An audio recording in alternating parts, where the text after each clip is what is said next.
Hi and welcome along to another Blue Yonder video. Today's video is, am I too old for a sports bike? More specifically, am I too old for this sports bike, my CBR900RR-V? So a little bit about my biography in terms of, and CV in terms of bikes. Well, of these types of bikes, I've owned two CBR600s, three CBR600s, including one CBR600RR. Two Fireblades, this one and a 954, which was absolutely stupendous. What a bike, what a fantastic bike. A Triumph Speed Triple 1050 and a couple of BMW S1000s, an S1000R and an S1000XR. So as you can see, my penchant, if you like, is for fast, good fast road bikes that handle really well. And of course the Blade ticks all those boxes. Well, I started riding when I was 20, which is now 44 years ago. So on that basis, the old body isn't what it once was. I'm still pretty fit. I go to the gym regularly. I walk every day and walk decent mileages, so my cardiovascular's there, and you know, I've still got a reasonable body shape. And in terms of weight, I'm only 71 kilos, so I should be able to ride a sports bike. But what I'm finding is that increasingly that is becoming more and more difficult.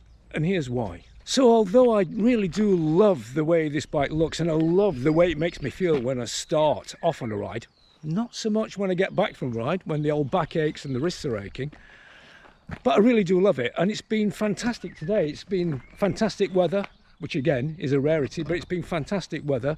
I've done some great roads and the bike's really come alive, and it's been fantastic. But as I say, the opportunities to do that for me are becoming fewer and far between, and the pain I'm having to endure to actually get to those brief moments of riding pleasure are becoming more frequent and more painful. The bars, although they're fairly low, they're not too extreme. But even so, what I'm finding is at low speeds, and I'm talking like the 30s, 40s, up to 50 miles an hour, the weight transference through my wrists and onto the palm of my hands, from the bars, from the low bars, is really painful. And every time I ride her, it seems to be even worse. So that's the first thing. Secondly, again at low speed, I'm suffering lower backache. And also more particularly neck ache, and that is from adopting a prone riding style with your neck cricked like so, and that really aches. The other thing is my riding endurance, my ability to ride for extended periods at a time. On this bike it's now pretty limited. On my other bikes I'm still pretty good, but on this bike very much limited. And let's do a comparison of 20 years ago versus now. Well, 20 years ago, I would think nothing of riding 300 miles through France on a bike such as this, the 600s or the Fireblade, on a ride through France, 300 miles, do 2 days of track days, and then ride back home again, and think nothing of it. I could just shrug that sort of physical effort off. Now, if I'm doing 100 miles round trip on this bike, it feels enough. And even then I'm limiting myself to 35-mile bursts. Now, you might say, well, that's pretty normal, Alan, but it doesn't feel normal to me. It's not what I've been used to being able to do in the past.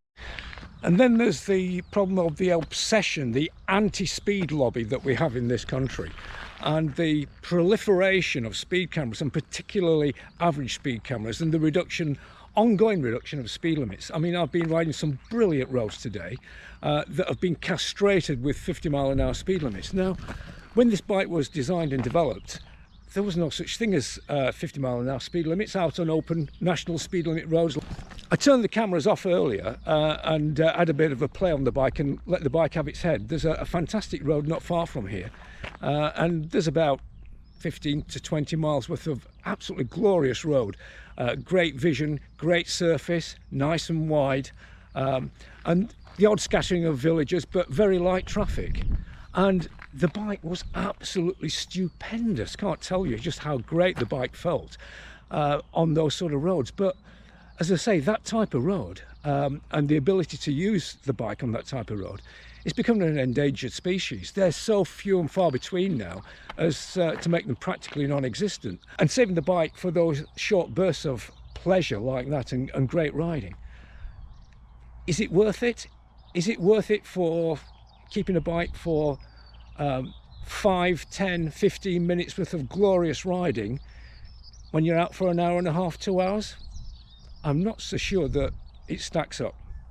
And then there's the change in my riding habits. 20 years ago, 10 years ago, all I was interested in was performance bikes. Now my sort of interests and pleasure, riding pleasure, really has changed, and I'm drawn more and more to the easygoing type of riding, the easygoing type of bikes, which is why I've got a Moto Guzzi V7 now in my garage, and I've retained my VFR 750, which, although it's still got plenty of performance, it's a much more easygoing ride than the Fireblade is.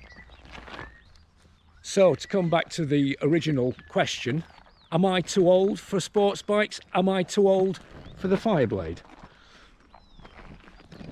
I think the answer is quite possibly I am. So what this possibly means is that it might be time to say farewell to the Fireblade. We'll see. I might change my mind by the time I get home at least 3 times. So until the next time, remember, keep it shiny side up, and bye for now. See you soon.